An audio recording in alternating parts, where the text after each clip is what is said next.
Welcome to Streaming News Network, where we deliver balanced reporting with the facts that matter. The Evening Edition by Claude McDaniel. Please like and subscribe. This is Claude McDaniel with Streaming News Network. Former Las Vegas youth pastor David Vander Meer has died by suicide while awaiting extradition to Utah, where he faced murder and insurance fraud charges connected to the death of his wife nearly 2 decades ago. Authorities say Vander Meer was found unresponsive in his jail cell just 2 days after being booked into the Clark County Detention Center. Investigators recovered a handwritten letter and a will near his body. In the note, Vander Meer repeatedly proclaimed his innocence in the death of his wife, Bernadette. However, he admitted he had been selective about what he told others regarding the circumstances of her death because he knew how suspicious they appeared. He also wrote that he believed the allegations against him painted a picture he would likely be unable to overcome in court, despite insisting he did not kill his wife.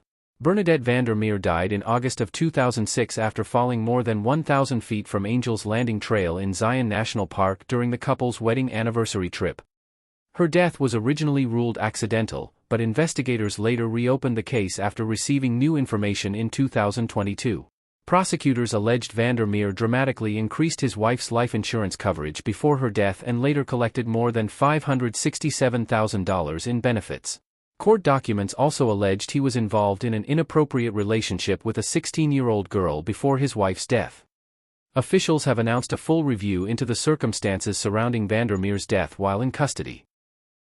This is Streaming News Network. A new property tax surcharge in New York City is drawing attention after city officials published a list of nearly 1 million properties that could potentially be subject to the new tax, even though state estimates indicate only about 10,000 properties will ultimately qualify.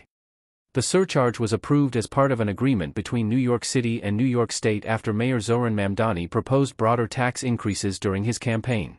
State leaders instead approved a tax focused on certain non-primary residences. Under the plan, houses valued above $5 million may face tax rates ranging from 0.8% to 1 3/10%. Condominiums and cooperative apartments valued above $1 million could face rates between 4 and 6.5%. Primary residences, rental properties, and homes occupied by qualifying family members are generally exempt. The city's Department of Finance has also mailed preliminary notices to approximately 17,000 property owners explaining why their properties may be subject to the surcharge and outlining the process for requesting an exemption. Some homeowners and property rights advocates have criticized the publication of the property list and raised concerns about privacy, the short timeline for appeals, and the documentation required to prove eligibility for exemptions. City officials maintain the review process is necessary to accurately determine which properties qualify under the law. The surcharge is expected to generate an estimated $500 million annually for the city. This is Streaming News Network. A Los Angeles model and social media influencer accused of targeting wealthy men through online dating platforms has been arrested again while already facing multiple felony charges in California. 28-year-old Adva Levy, who also uses the name Mia Ventura, previously pleaded not guilty to 6 felony counts and had been released under court supervision with an electronic ankle monitor.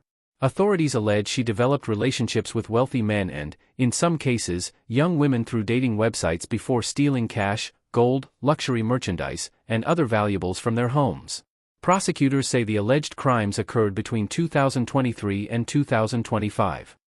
Beverly Hills police arrested Levy Tuesday evening in connection with a separate theft investigation in Riverside County. Police also allege she violated the conditions of her release by contacting a witness and traveling outside Los Angeles County without authorization. Following her latest court appearance, a judge allowed her to remain free but warned that any future violation of her release conditions could result in jail without bail. Levy also faces charges including residential burglary, grand theft, and unauthorized use of personal information. Separately, authorities have charged her fiancé, businessman Stephen Klubeck, with alleged witness tampering related to the case. He has denied wrongdoing through the legal process. Levy is scheduled to return to court this week. If convicted on the pending charges, she could face more than 11 years in state prison. This is Streaming News Network. A New York judge has dismissed a lawsuit filed against radio personality Howard Stern, his wife Beth Stern, and their company by former executive assistant Leslie Kuhn. The lawsuit alleged a hostile work environment and claimed that a non-disclosure agreement had been forged using administrative access to Kuhn's computer. Kuhn also sought to invalidate confidentiality agreements she said should not be enforceable.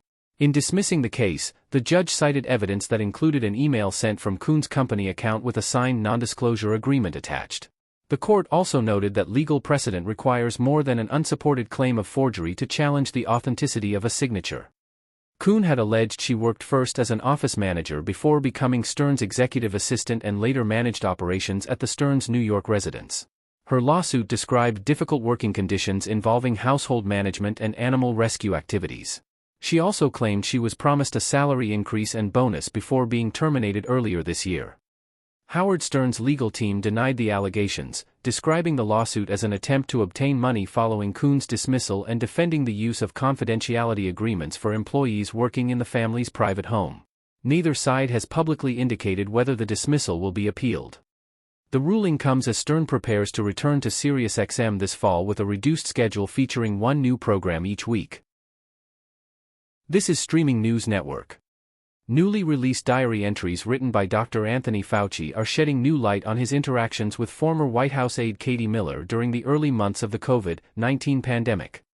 The diary, made public by Senator Rand Paul, includes entries from May of 2020 describing Miller's battle with COVID-19 while she was approximately 10 weeks pregnant. Fauci wrote that he called her multiple times each day to check on her condition, offered medical guidance, and helped calm her during what he described as an anxiety episode. The entries also indicate Fauci communicated with both Katie Miller and her husband, Stephen Miller, then a senior White House advisor, while they were involved in the federal coronavirus response. Despite the tone of the diary entries, Katie Miller says the relationship was strictly professional. She stated that Fauci was neither her physician nor her friend, but a work colleague. Miller also criticized the release of diary passages involving her pregnancy, saying they were published without her knowledge or permission. The diary's publication comes as Fauci testified before Republican senators investigating his handling of the pandemic.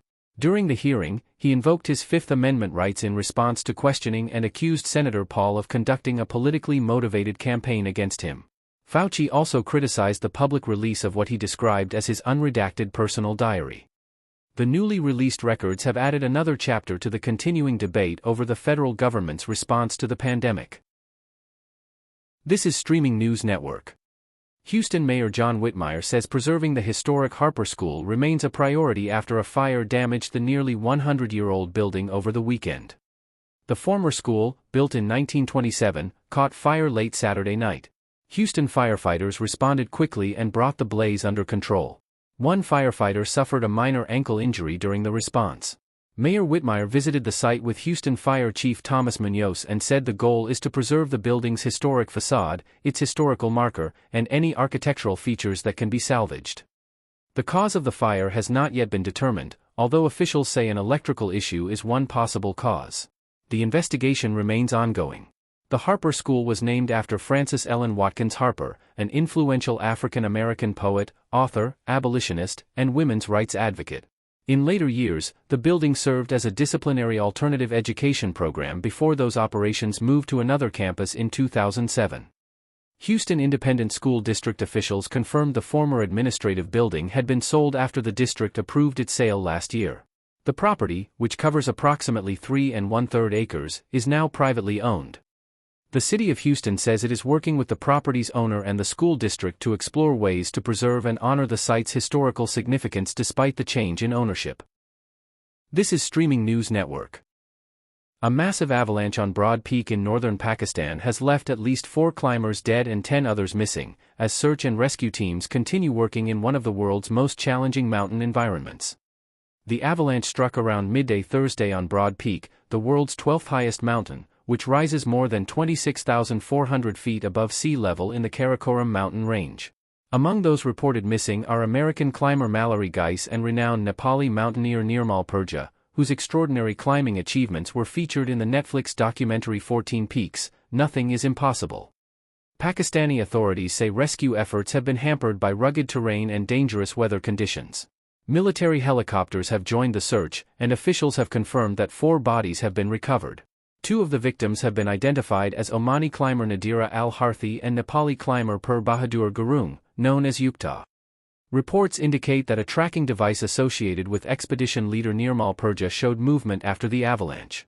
However, officials have not confirmed whether the signal came from Purja himself or another source. Broad Peak has long been considered one of the world's most dangerous mountains, with dozens of climbers losing their lives since its first successful ascent in 1957. Rescue operations remain underway as families and fellow climbers await further news. This is Streaming News Network. Jay Leno is being praised for an act of integrity after helping a Massachusetts widow receive millions of dollars for a classic Ferrari she had dramatically undervalued. According to the story, the woman contacted Leno seeking advice about selling her late husband's Ferrari 275. Her husband had passed away in 1986, when the rare sports car was valued at approximately $350,000. Believing that was still a fair price decades later, she reportedly offered to sell it to Leno. Rather than purchasing the vehicle himself, the longtime comedian and noted automobile collector explained that the market value of the Ferrari had increased substantially over the years and was now worth several $1 million. Leno reportedly made the widow a simple deal. If he could help her sell the car for close to $4 million, all he wanted in return was a batch of homemade cookies. He then connected her with renowned collector car auction specialist David Gooding. The Ferrari ultimately sold for approximately $3,750,000. The widow received the proceeds from the sale, while Leno reportedly collected exactly what he had requested: homemade chocolate chip cookies. The story has become another example of Leno's long-standing reputation among car enthusiasts for putting honesty and fairness ahead of personal gain. This is Streaming News Network. Arnold Schwarzenegger is celebrating his 79th birthday with a message encouraging fans to invest in their health rather than buying him gifts. In a social media post marking the occasion, Schwarzenegger asked supporters to download his fitness app instead of sending presents. The actor shared a video of himself lifting weights outdoors, once again emphasizing his lifelong commitment to fitness. The former California governor has remained active both personally and professionally. Earlier this summer, he made a rare public appearance with his longtime girlfriend, physical therapist Heather Milligan, during the Austrian World Summit hosted by the Schwarzenegger Climate Initiative in Vienna. The couple has been together since 2012 after Milligan helped oversee Schwarzenegger's rehabilitation following shoulder surgery. Schwarzenegger has often praised her independence, work ethic, and dedication to her career. Meanwhile, Schwarzenegger is preparing for his next major film project. He has been cast in The Kellys, an upcoming action movie that also stars Geena Davis, Liam Hemsworth, Kelsey Aspill, and Abby Elliott. The film follows a former New York City police officer who must work alongside his estranged family to rescue his wife after terrorists seize an armory. As he enters his 79th year, Schwarzenegger continues balancing fitness, filmmaking, environmental advocacy, and public service while encouraging others to stay active. I am Claude McDaniel for Streaming News Network. Thank you for watching and stay informed. Thank you for viewing Streaming News Network videos and also short and special reports. Please like, subscribe, and tap the bell to be notified of additional reports.